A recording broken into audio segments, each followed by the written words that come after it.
Issue natin. Sino ang galing ng ibang lugar, hindi ng Netherlands? Wow! Lahat po kayo bumiyahe dito. Sino ang nagbayad ng biyahe nyo? Meron bang bayad dito?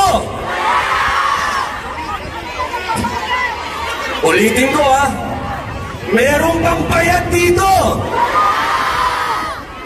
Wala! Yan.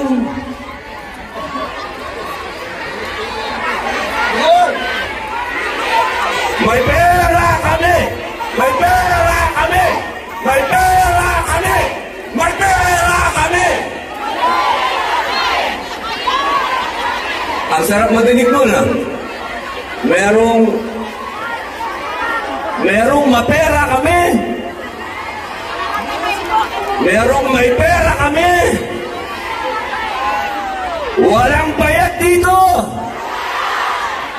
Lahat ito nagmamahal sa bansang Pilipinas.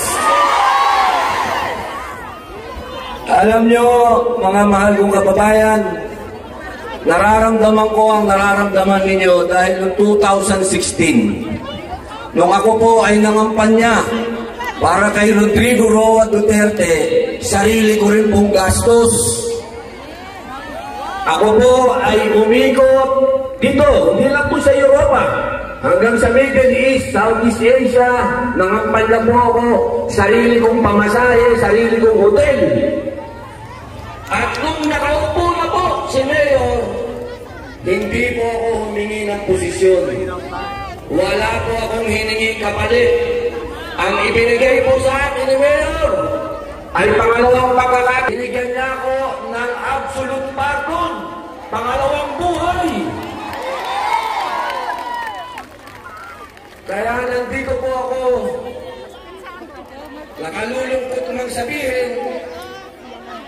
Pero marami po sa mga kaibigan namin ni Mayor, kakilala na lang. Napakabilis mong makalimot.